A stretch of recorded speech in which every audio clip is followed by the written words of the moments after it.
Ariel, do you remember the time when we were seniors, like, and we knew where we were going to go for college, but we were still in high school? Yeah, like that spring semester of senior year. Exactly. And so you probably like figured out like putting your enrollment fees. Like, did you ever have any like, not anxiety, but like I guess like qualms about like what your school will be like? I mean, I definitely had some expectations of like, wow, I'm going to Cornell. It's going to be an Ivy League school. Everyone's going to be the best at everything. Like, everyone's going to be the smartest and the most athletic, and everyone's going to be the master of whatever their thing is. And I'm going to be so out of my element. Okay. Well, exactly. Yeah, like I didn't go to like an Ivy League school, but I went to Emory, and it's like still. Which is a fantastic school. Thank you. You're welcome, because I know you did. I know you founded it, so. Oh yeah, I founded Emory. I love when people are like, "Thank you." Like, that was me. I made it amazing, and you're like, "Mm-hmm."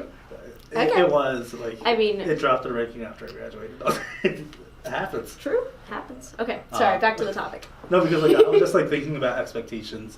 Like, I just remember being so nervous about like what Emory was. Like, I didn't have anyone in my high school ever in my years. Like, I don't know anybody who attended Emory, just because like going to school in New Jersey, everyone was like kept around. Yeah, no one goes down south. Exactly, especially they're like the South. Myself included. Like, and then I was like, okay, well, they gave me. And then you expanded your mind. It's actually really good. Oh yeah, no, I literally did. But yeah, no, I just remember like I was afraid. Like, I couldn't ask anybody who like what Emory was like. I didn't feel like going on the Emory Facebook page and being like, hey, how are you all? Like, I wasn't that type of person. Oh God, I remember that. Like the Cornell class of the 2016 or something like that. Yeah, that was so annoying. Because everyone was like super freshman-y. And I wasn't. I was a pre-frosh, and I was like already over it. I was like, nah. I was like, I don't want, like, that's cool that y'all are super excited, and you're like, I can't wait till O week, and I was like, you're all gonna be puking on each other, and I'm just not excited to do that. Oh my gosh. No, exactly. Like, I remember, like, I had like on there, like, everyone would just talk about like what they were doing. Like, they seemed really bougie or fancy, like uppity, whatever you want to call it. Uppity. Yeah, uppity.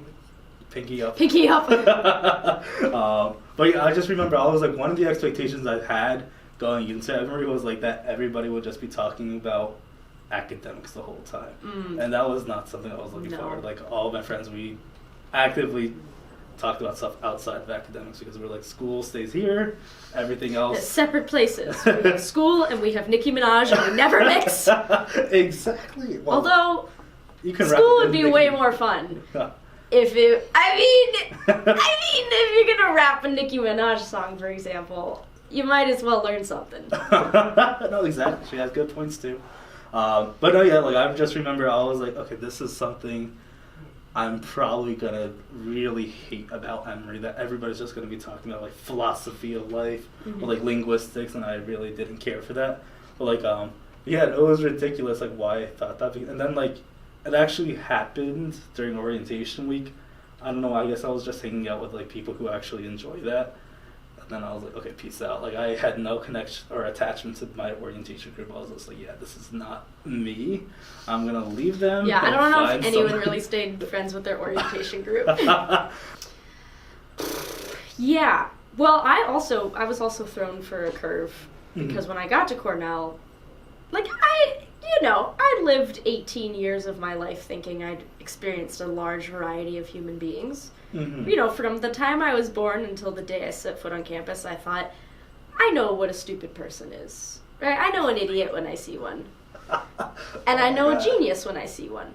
I thought that. This is 18-year-old me thought that. And I get there, and like, the stupidity that I witnessed was astounding. I saw people running headfirst into stop signs for like hazing events. Yep. I didn't know hazing events happened during the summer. I thought they happened during rush. Maybe it wasn't a hazing event. Maybe these people were just straight up idiots running into stop signs. I don't know. Do they have a helmet? No, they really, like, it was like a line of guys. I'm not kidding you. There was a line of guys, and this one guy was like, go! And just one after the other, they just ran headfirst into the stop sign. No hesitation. And like trying to knock themselves out or something. And I was like,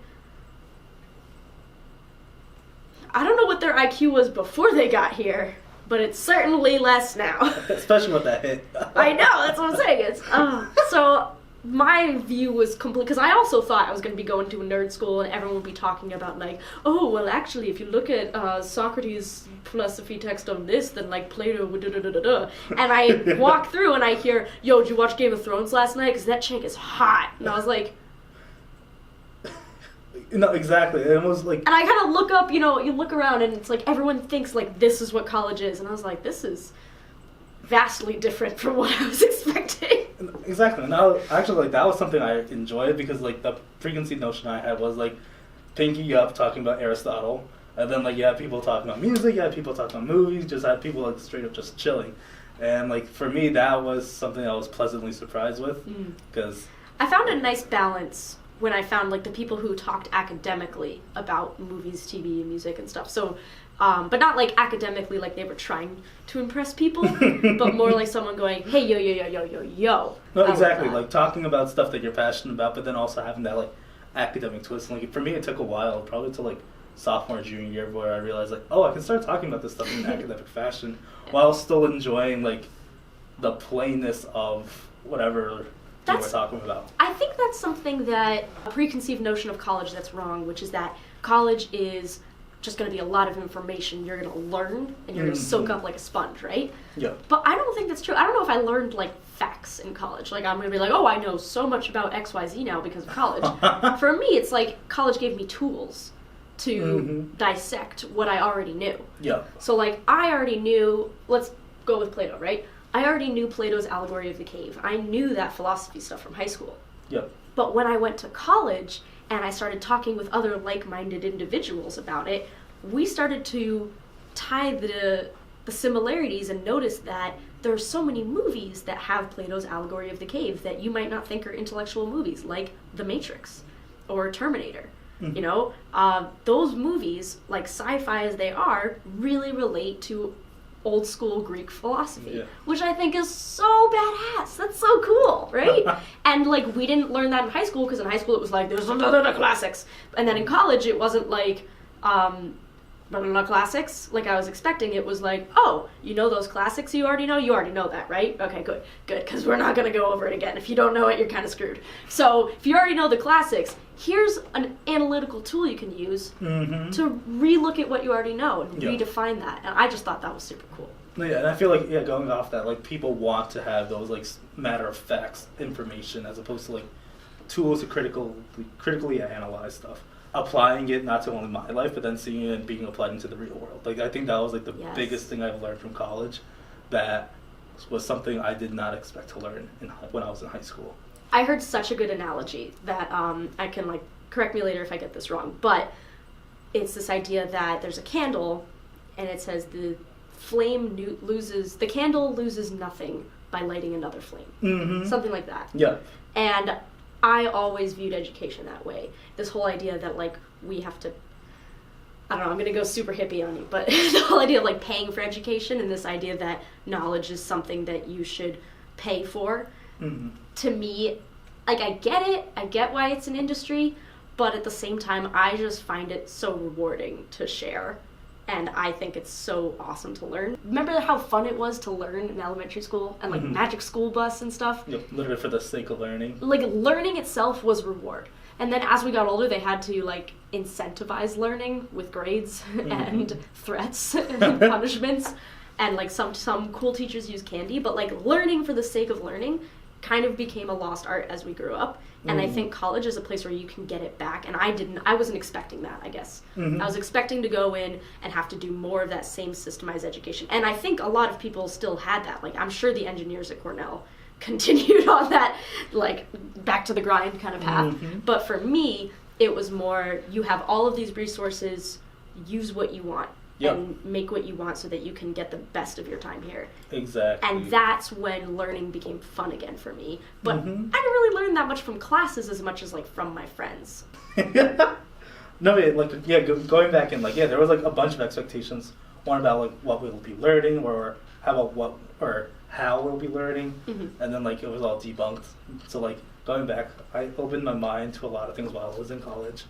And I love that. This episode opened my mind. I think of like the SpongeBob imagination. Imagination. Oh my god. But sure, like you can imagine a lot of possibilities in college as long as you keep an open mind. And with those preconceived notions that you come in with, put them aside and let nature take its course.